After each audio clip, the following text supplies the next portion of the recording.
where Lagosians are not left out of the current economic hardship that has plagued the country. Now, in light of this, Governor Babajide Sanwo-Olu has announced that he will be addressing the state residents on the way forward. According to him, this move came as a result of questions arising from its citizens, especially on how to mitigate the rough times affecting food security, the environment, health, physical planning, and infrastructure, amongst others. He will be addressing the media at about 11:15 a.m.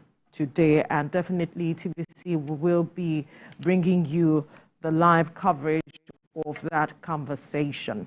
But let's quickly touch on some of the issues that he will be looking at, Ibrahim.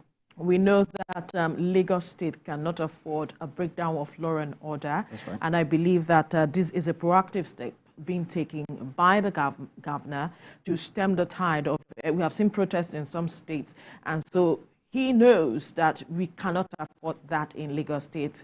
And looking at history, 2020, for instance, we saw at the level of damage that the state faced as a result of the protest that happened at the time, talking about NSAS. And so this step is a critical one, even though there are those who had said that, the State Assembly has talked about, okay, perhaps have a conversation, a town hall with the people where you engage them and they perhaps give you some ideas on how to move the state forward or navigate this challenging times. But I believe that the state governor, in his wisdom, believes that having a media chat is the best way to go. So we will be looking forward to what he will be talking about. It's a good direction, and oftentimes people will always say, whoever we have elected into a position should always talk to us. We always need you to talk, even though it's not every time we get you to talk. You have those who do the talking for you, the spokesperson, in the ministry, some of the commissioners and people who are special advisors. So it's good that the governor is coming out,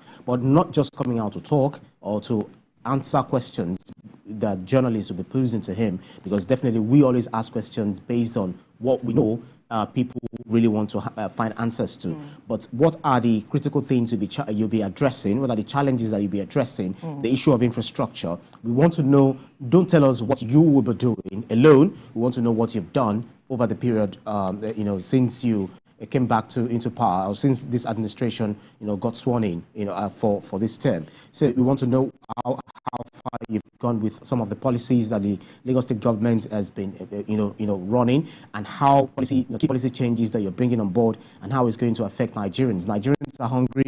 They want to know what Lagos State is doing or has done so far. Look at some other states, for instance, Borno. I always, often talk about it, where you see people, receiving some of these palliatives and all of that. In Lagos State, well, we hear that some people are already receiving the palliatives, but how much of media coverage do we have? How much of information do people have about this? How much have we seen people who are always calling us to, ask for one help or the other, being reached out? They are reached out to by the government, because we know that Lagos State is very, very, buoyant enough to, cater to so many issues. We know there is also issue of house rent in Lagos. It's soaring by the day. Houses don't have tires. Fine, they always have, definitely, they don't have tires, they don't use fuel, so they are not moved from one place to the other. Suddenly, you just get your landlord who come over. But they'll tell you that the cost of building materials is high. So we understand the cost of maintenance, but the maintenance that you don't often do, that most times is the tenants that will always, get on these maintenance things to be done. Most landlords are not just responsible when it comes to the issue of ensuring that you give proper facilities to their tenants. So it's very important that they talk about this. It's just unreasonable where you find some houses that are so bad, deplorable, and then they kept hiking, jacking up the prices of rent, and so on and so forth. Absolutely. Now, the first thing that I believe that a majority of Lagos residents will be looking forward to is the matter of food. Food first, before what you have done. Whatever you have done, we need to survive to understand what you are No, it is about. What you have done that you tell us that we know. Okay, so how far is it going to get to us? Of course, it's a good one, but then they must look at how you are looking at addressing this hike in the prices of food items. That's the most important thing to anyone across the country as it is. That's right. And then measures going to be put in place to ensure that every person gets to feel the impact of whatever decision the government is taking, impact, positive impact. That's what I mean. And then for the matter of housing and house rents, we have laws.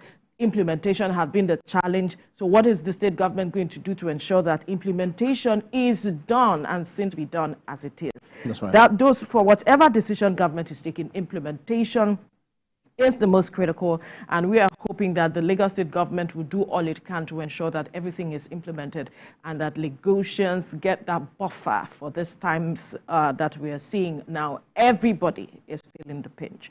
But we'll have to leave it here now to bring you